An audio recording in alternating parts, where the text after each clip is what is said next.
Hey everybody, welcome back where we go line by line into the Old Testament. And I try to pick out nuggets of wisdom. Sometimes it is extremely difficult in the Old Testament because wow.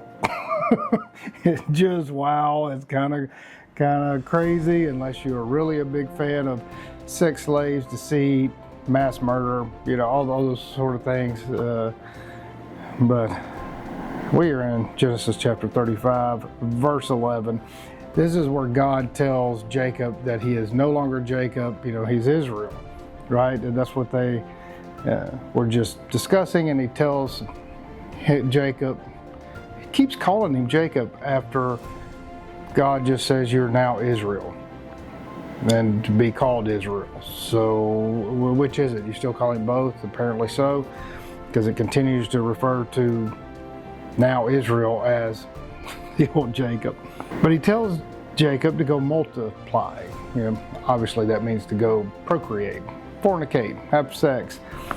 But in my mind, and anybody's mind, reasonable mind that has read up to this point, it's hard to not believe go multiply doesn't include the sex slaves, doesn't include taking your handmaidens, and having them being forced to have babies for you, and take other cities, other tribes, take their wives, steal them, and make them have babies. And they've done all this stuff already up to this point. So when God says go multiply, I'm favoring you, Jacob, now Israel. How can that not be the case? So we're going to continue to find out if it is. And then in verse 12 of chapter 35 of Genesis, God says, I'm giving you the land of Abraham and Isaac. So this same little strip of land I'm giving to you. But this one's difficult because it makes you think of all the other lands taken by other people.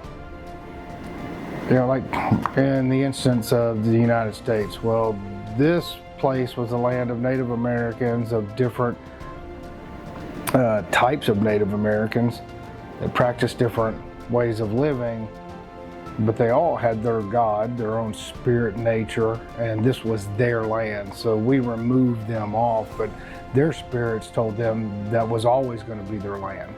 Similar to like Mount Graham in Arizona, where the Catholic Church and the University of Arizona now have the big telescope named Lucifer, of all things, on top of Mount Graham.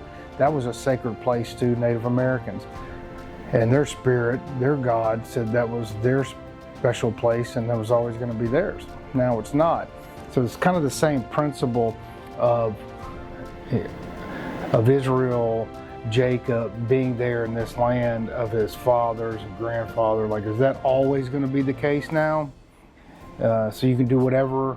If there's long periods of time where you're not there, you have the right to go in and take it back. So does that this same principle for like Native Americans here, or any other colonization that has happened from other nations to another one around the world? Really interesting to consider. So super interesting to consider. I really didn't find any nuggets of wisdom in this one, and I do my best to try to find something. I really didn't find anything. So if you're looking for something and you need wisdom and guidance and how to navigate this life and how to control our emotions and not allow our fears, anxieties, and all these things to get jumbled up inside of us to control the outcomes of our life, then come visit with us on Sundays. We get together Sunday at 1:15, every Sunday at 1:15 here at the Mystics of Texas. You can check us out, themysticsoftexas.com. We welcome everybody, every denomination and religious belief. We believe that we all have things to offer each other. We can all help uplift our spirits.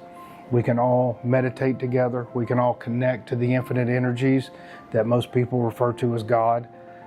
And we can do so in a way that is respectful and beautiful and universal amongst us.